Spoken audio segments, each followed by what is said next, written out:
sort of left my hiking shoes behind in Hanoi, so I am going to be hiking up in my flip-flops.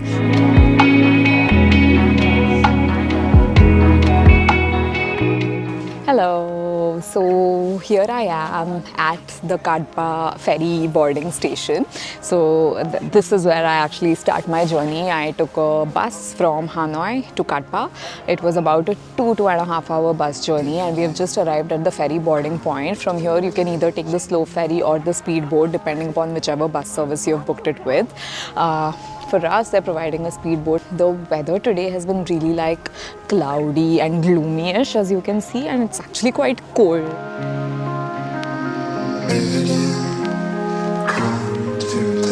It's a good morning from the Katba Island. Today is my first day in Katba. I just arrived here last evening, and today I go on a boat ride. So one of the things that you absolutely must do when you're here in Katba is go on a boat ride to Lan Ha Bay. Now I know most people know Ha Bay because it's a World Heritage Site and it's so popular, but also Ha Bay is really touristy. So Katba and Lan Ha Bay is sort of like the backpackers Ha Bay because it's less touristy, and there's like kayaking and all of these adventurous things. So yeah, today I'm off on a boat ride through the Lan Ha Bay, and this is the harbour where I'm going to be boarding my ferry. I'm doing it with a company called Katba Vision. It cost me 750,000 Vietnamese dong, which is about $30 I think. And yeah, it's going to be a whole day itinerary with like there's lunch, there's kayaking, there's boat ride, there's a visit to a fishing village and all of that. I'm super excited for this. Let's go. I think this will be super fun.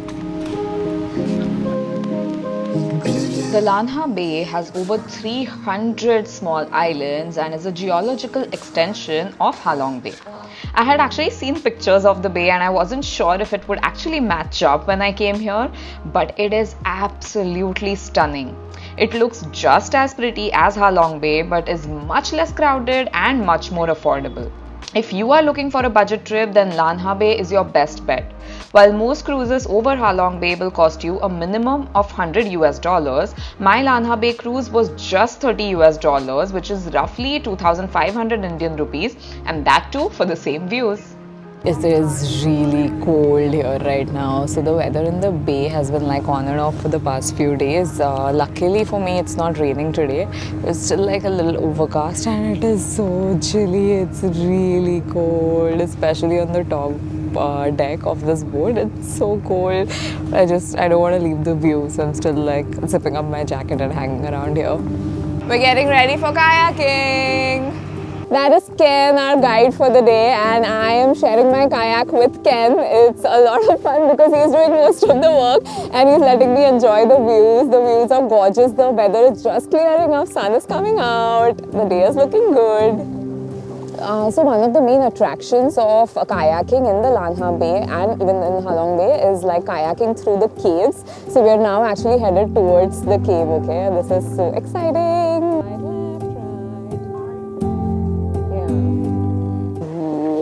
This feels amazing. We're literally inside the caves. This is so cool. Yeah. So now we are going through a more narrow cave. So everybody's like, all the kayaks are like lining up. You have to basically make a single line to go through this cave because it's super narrow. So that's what we're doing.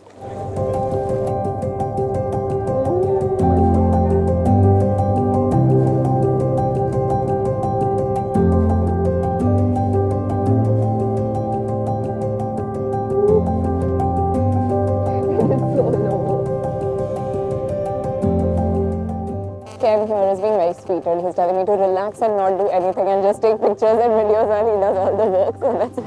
So that's what I'm doing. Okay, so we are going to kayak through 3 caves today. The first one that we kayaked through was called the Bright Cave, and then the second one, which was a really narrow one, was called the Dark Cave, and now we're going for the third one, which is called the Go Through Cave, right? Which is seen in Vietnamese, which means to pass through or to go through. So yeah, that's going to be our third and last.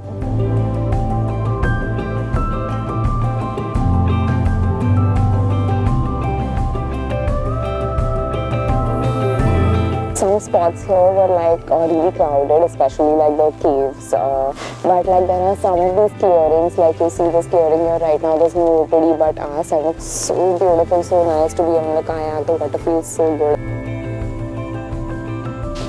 So we have made a quick stop here. After we came back from kayaking, we had a really nice lunch. Actually, I shoveled down oysters and there was some sort of fish. There was a lot of really nice seafood. So yeah, the lunch was really nice. And then we've actually docked at this spot which is really close to this super tiny beach, possibly the tiniest patch of sand I've seen.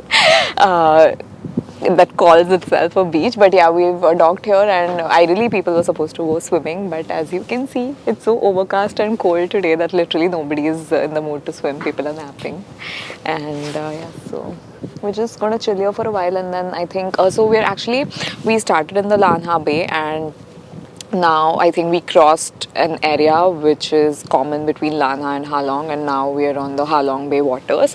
So we are going to do a round here, and then I think we'll be heading back towards the Lan Ha Bay direction. And then before we end the ride, we are also going to do a walk through, I think, one of the fishing villages, which also should be super fun. This is a floating village behind me, and these are all fish farming units. Basically all of these wooden squares that you can see, they're all like compartments in which they farm different varieties of fish. Some of these are for sale, some of these are for luck, like they're sort of like the pets owned by the local families, and it's really intriguing to see how they sustain all of their energy. They use solar power, they have a rainwater harvesting mechanism which gives water for their daily needs, and it's a very, very unique concept. You will find these like small floating villages all throughout the bay, and actually Lan Ha Bay is the only place where these villages are allowed. Ha Long Bay has now stopped these villages from forming in the Ha Long Bay waters. So you can actually, when you're visiting Lan Ha Bay, this is actually a really, really unique thing that you should definitely experience.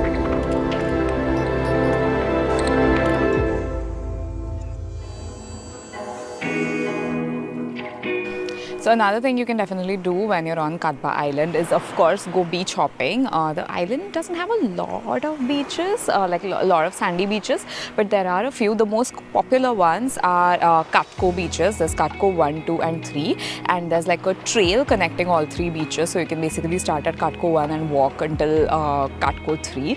Now this is a lesser known beach that I'm on right now. It's called Tam Tung Tu Beach. The beaches here are quite clean, secluded, they're not like very crowded, so you can actually like just take a beach day, relax, either go for a swim or like just chill, read, lie on the beach sort of a thing. So yeah, maybe you can spend, when you're in Katba, you can spend like one morning or one afternoon at the beach.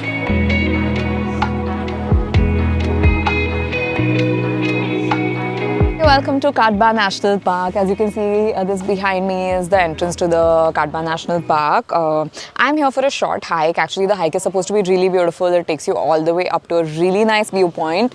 You can get some gorgeous views from there. It's about an hour-long hike one way, so I think it's going to take me a couple of hours. But the only thing is, I've sort of left my hiking shoes behind in Hanoi, so I'm going to be hiking up in my flip-flops.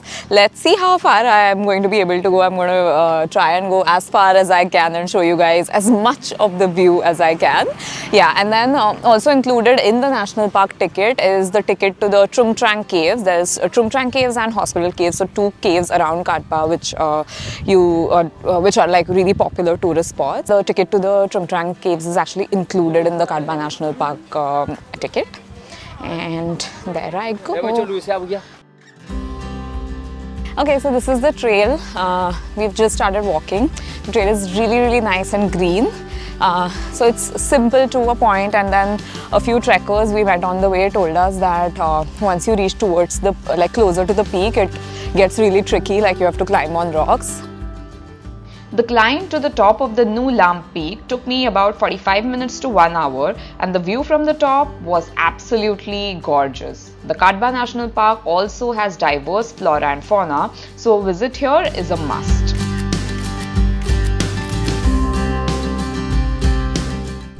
So I am ending my stay in Kadba right here along the harbour area. Now this entire street is like lined by restaurants, bars and all of that, and this is like the main Kadba, welcome to Kadba board, and there's like fountains and there's like a bunch of street food stalls around and all of that.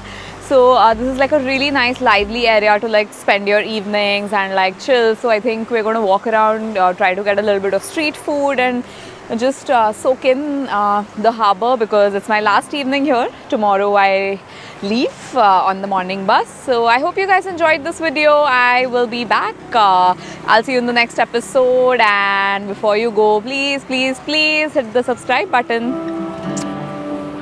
Okay, here comes the tricky part. I did all the stairs. Now we've reached this vertical flying of stones. Let's hope my flip-flops can do this.